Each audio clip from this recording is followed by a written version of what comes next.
Hello, my friends. Hope y'all are doing well. I'm cutting this video out a little early. I'm releasing it Friday, which is tomorrow, because I wanted to tell you guys if you got kids or grandkids that would be interested in going to the Makers Fair in Meridian. That's going to be going on Saturday and Sunday. Also, stick around to the end of this video. I am going to take you for a tour to Jackson, Mississippi, to the old Mississippi Iron Works Foundry. Originally, at one time, it was set up just about like Soule, but a lot's changed. The owner of the property, when he bought it, there was too much destruction to the previous equipment in there to try to preserve any of that. But he did preserve the outer structure, turning it into suites, offices, stuff like that. I didn't do any of the video on the inside of those buildings because there was, nothing's going to be original on the inside. It's all on the outside. So hope you enjoy that. Okay, guys, do not laugh at this. Keep in mind, I threw this thing together in one day. The base that you're looking at, that aluminum part, is part of another pattern that I used for making planter vases, and I just added to it, glued some letters on, and you'll find out what this thing is at the end of the video. Very high-tech machine. The sand, as I ram up under these deep undercuts, that's called tucking, with a T. And I have to be sure that I ram that on an acute angle there to wedge that sand up under there. This second part of the pattern is very high. It's probably 1/4 of an inch from the top, as you can see here.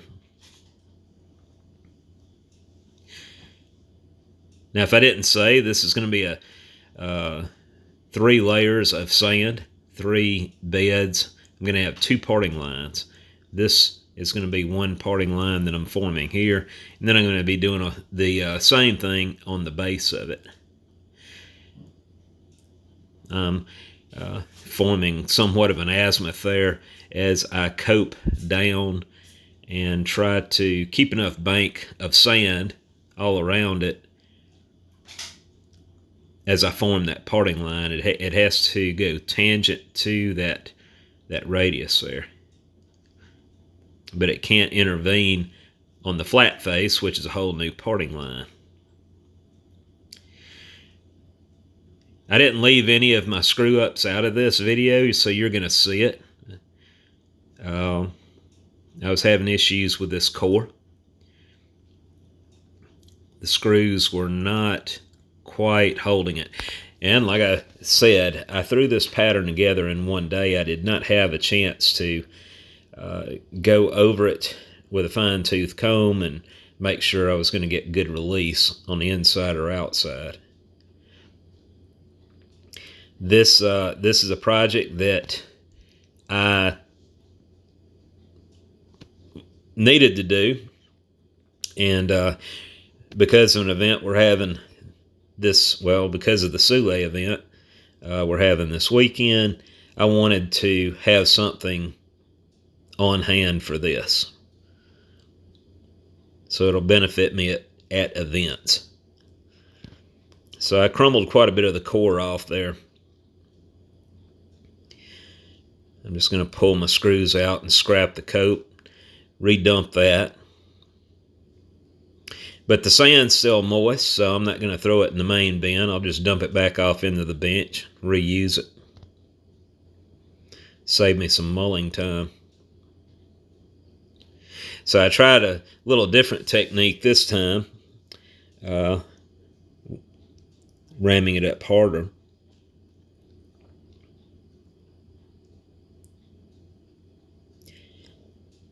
Yeah, I'm having second thoughts about everything I'm doing now because I don't want to have to dump this again.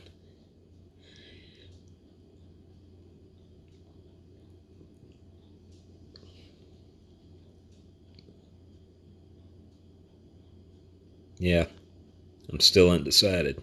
So I rammed it a lot better with that square end. So here we go.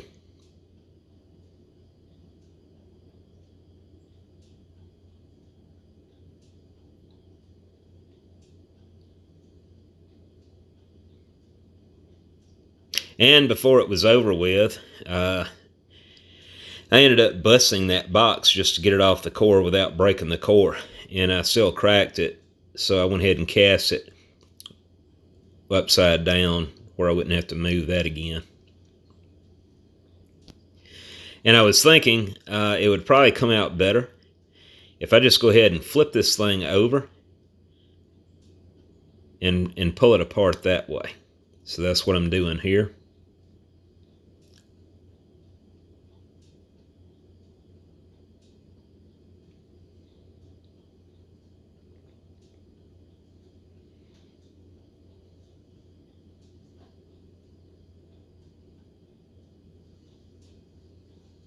No, I'm sorry. I'm going to go ahead and ram up this after I cope it down.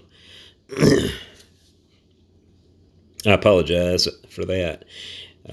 And for some reason, I don't show pulling this part later.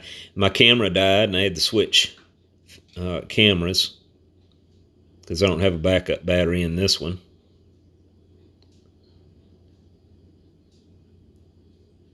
So I did leave out one small part.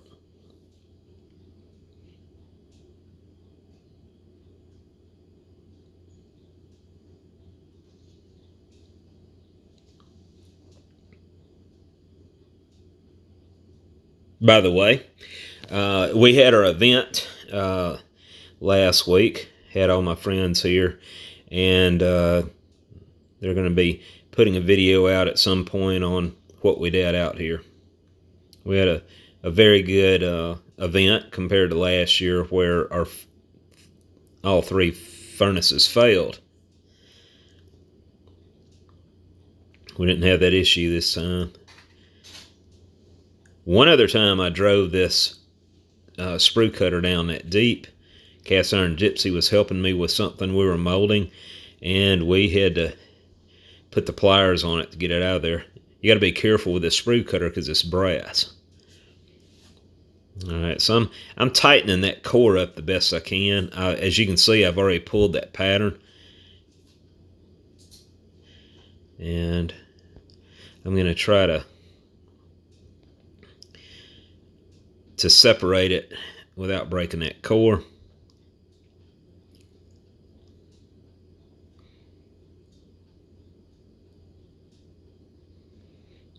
So as you can see, I'm holding down on that. And yeah, I cracked the core. I felt it move on me, so I'm ramming it again. Anytime you ram it, you have to put more sand on top. Now I'm holding, there we go. So that stayed in place, and this is where I end up having to bust that box off. It's going to be a one-time deal. It's not like this is going to be a production job. I only needed one of these, so I'm not out of anything. As long as I can get one successful casting off of this, that's all I'm shooting for.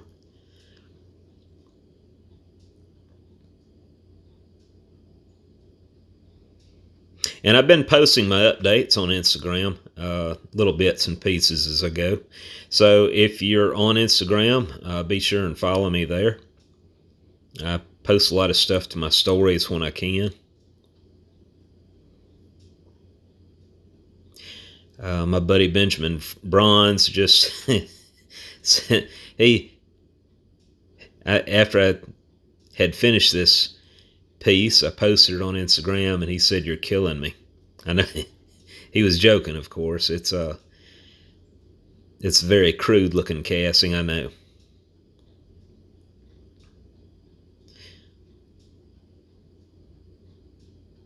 This is where I end up busting it. I have to run a screw down in there and separate it. Once I do that, it lifts right off of there. And I did crumble the corner. I'm going to have to go back in there with a rotary tool and take that down some.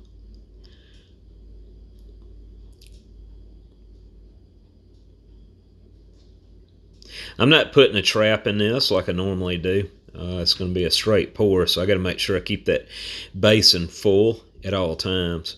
And that opening there had a very sharp edge. I didn't show it, but I took and brushed that into a radius. Now we're going to cut our pouring basin. You can see the detail of the very bottom of that mold. Well, actually, that's the top of the mold. So we're pouring it upside down. And we're feeding to the very bottom. And I forgot to vent it. It may not have needed it this close to the top, but, you know, like I said, this is a one-time deal. So I may as well take all the precautions necessary to verify that I get a good casting out of it. All right, we're fixing to pour this thing.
So I'm going to break this one out tonight. Well, this has been about an hour ago. It's still hot, but not as hot as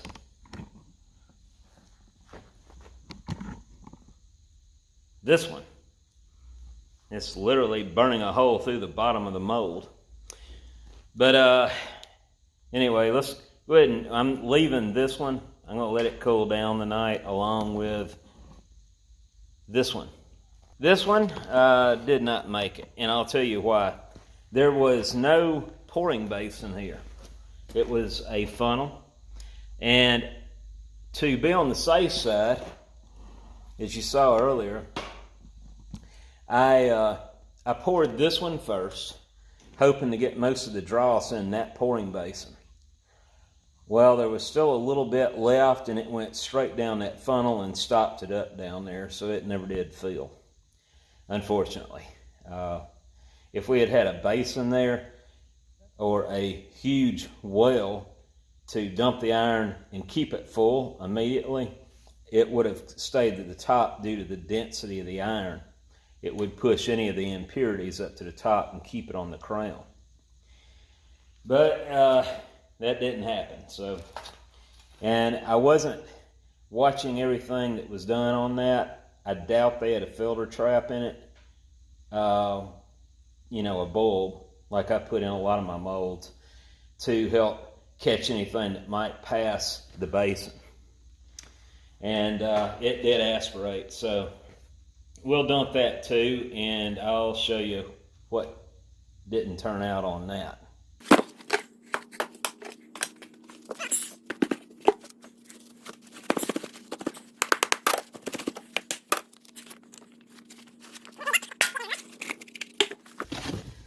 No, that did not make it.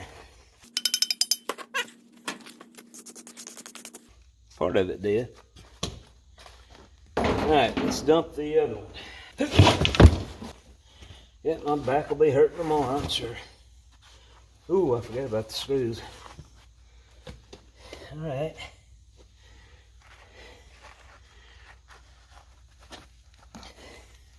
Hot screws.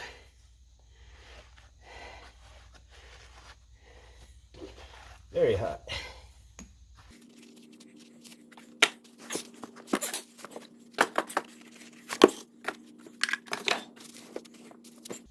Well, looks like we got one. All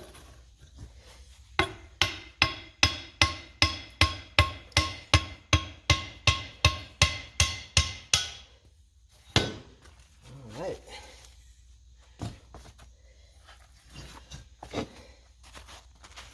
A little grinding and a little needle scaling, and that's going to clean right up. I'll go ahead and get the air tank going.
Well, I want y'all to check out my heavy duty business card holder.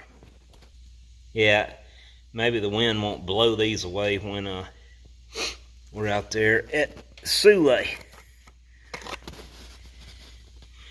Got a little grinding to do on the inside there, but turned out pretty good. I still got a wire wheel, the letters. A lot of that sand's going to come popping out of there tomorrow as it cools down.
Guys, this is it. This is as good as it's gonna get. Later I'll probably put some paint on it, and we got it ready for the event tomorrow. Like I said, if you are in the area and you got kids, grandkids that enjoy seeing some of this stuff, check out the Mini Maker Fair here in Meridian, Mississippi at the Soule Steam.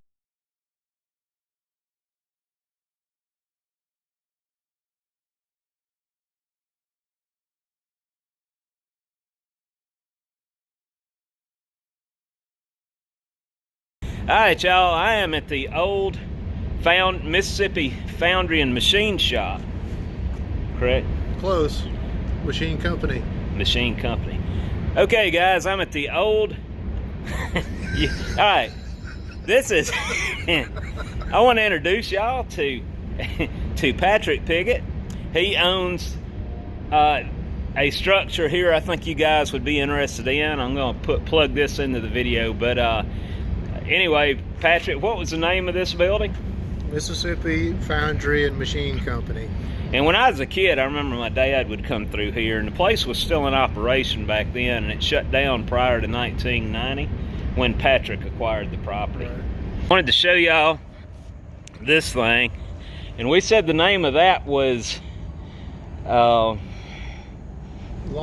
and Allstatter. Yeah. Long and Allstatter Company out of Hamilton, Ohio. Yeah, this thing is set up as a shear, and some of you guys in the comments, tell me if you know anything about this thing and give me an age on it. I'm just curious. My guess is 1870. Yeah, I'm gonna say 1870. I'll be curious to see what you experts tell me on that.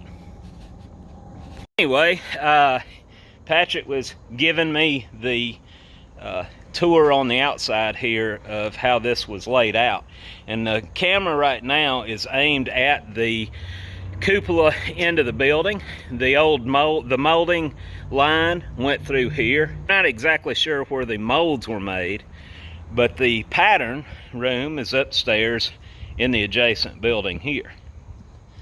And the coke was brought in right here under this this awning here, the steps. Right, was where the stairway hits the building. Okay, and it was brought in here on a rail. Let me show you where it came across. It's really neat.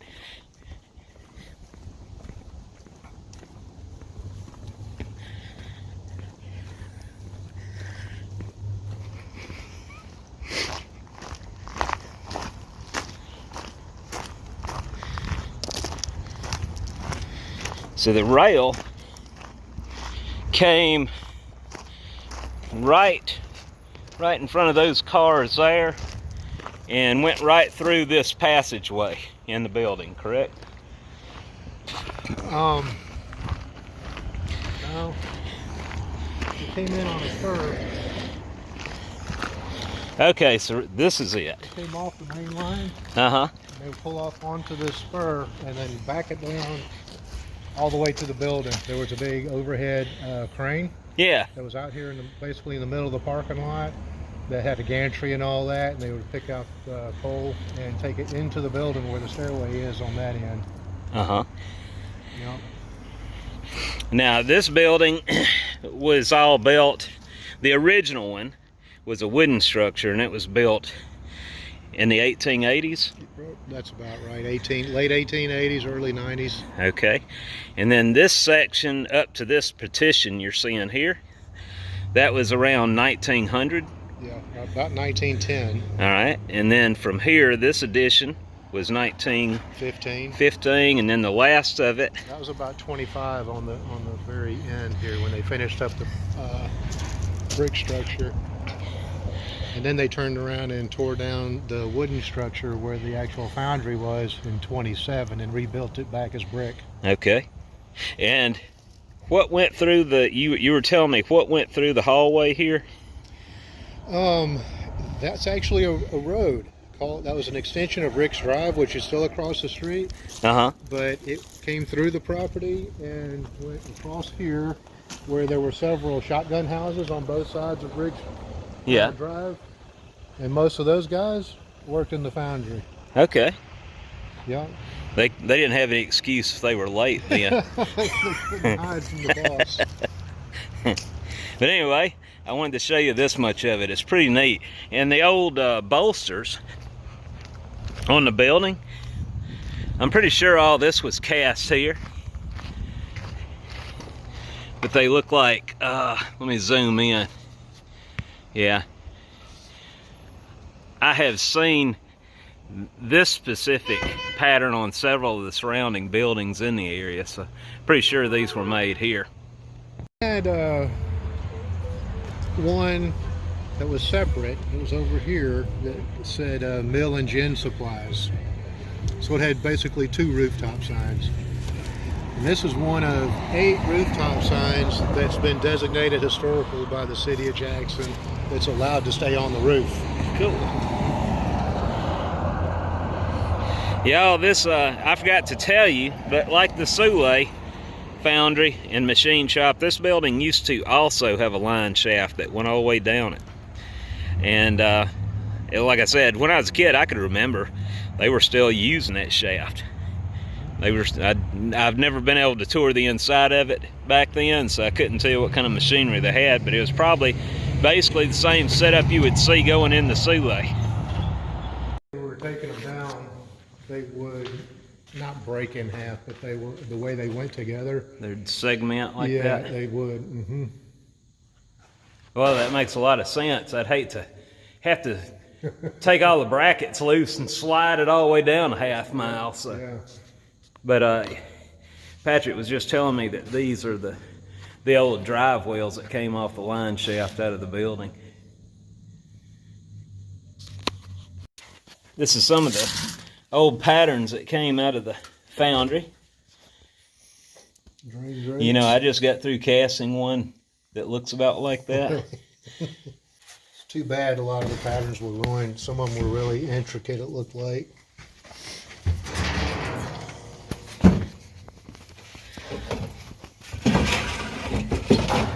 Looks like an old giant washboard, It does, doesn't it? Pretty big one, but it even fits. It's like a grate of some sort. Yeah. With a frame for it. Huh. Now this is interesting.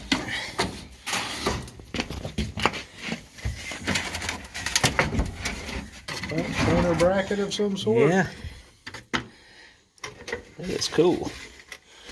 It had, okay, so these were core prints right here to leave oval shaped cord holes on the edge. But I don't know what that'd be for. I don't have the foggiest idea. Let's see. Yeah, and it's got core prints here as well to leave. So these would have been oval holes along here, and then a through hole here. Huh. Oh, I see. Yeah. I wanted to tell you guys that this foundry was, as far as I know, is the last one in operation in Jackson, correct? That sounds about right. And the original foundry, the first foundry to ever come to Jackson, was the Pearl River Plow Company. And it was located closer to the Pearl River. But it was on South Street, I believe. It would have been right at the end of the road where Westbrook Manufacturing was after that. Probably, yeah. Exactly where it was. And of course, none of that's there anymore. They've demoed the whole thing, even though Westbrook Manufacturing. But it was operating until about 1850, and then from there, no, it was about 1855, and then from there it turned. I can't remember the guy's name that bought it, but anyway, what I'm getting at, a lot of the old patterns, when one foundry would shut down, a lot of these patterns would migrate to the other Foundries over the years, so there's really no telling how old some of these are. True. Especially being just down the street from each other.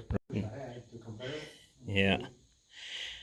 I'm showing you guys a cleat for tying off boats at the dock, and you can kind of get an idea how big the size of this is by that chair.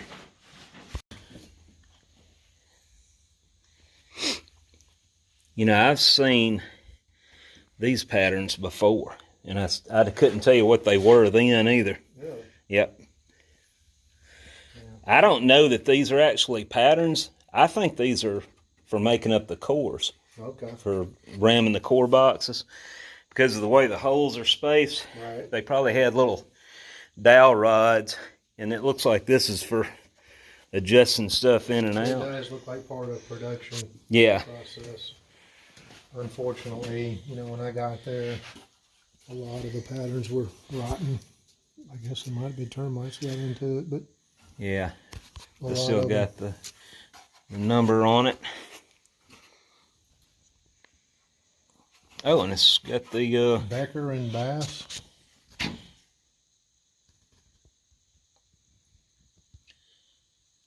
Too bad they didn't have a date on it. Yeah.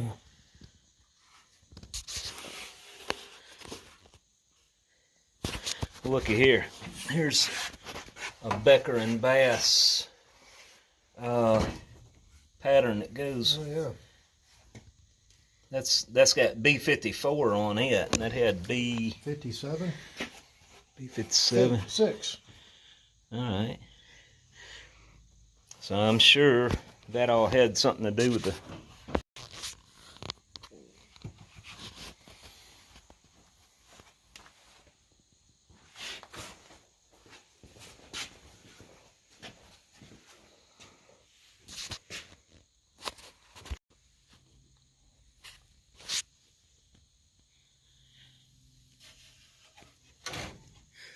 Yeah, I'm not going to cause an avalanche here. This is some kind of a bearing cap. Possible. Let's see. That's where your babbitt would get melted in between the dividers when it's cast like that.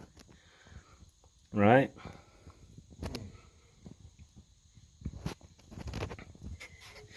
No name on it. Alright guys, this video coming up is Patrick taking me across the street. They made a wedding venue out of the old ice boxes, what I believe the name of the building is. Pretty interesting. Which also dates back to the turn of the century.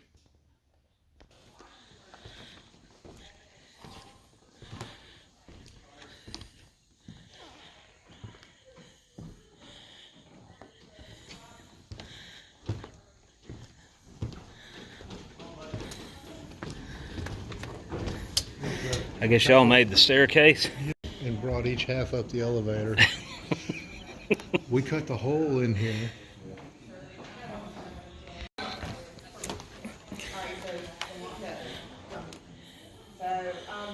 Where'd you get the pews? There was a church north of Meridian that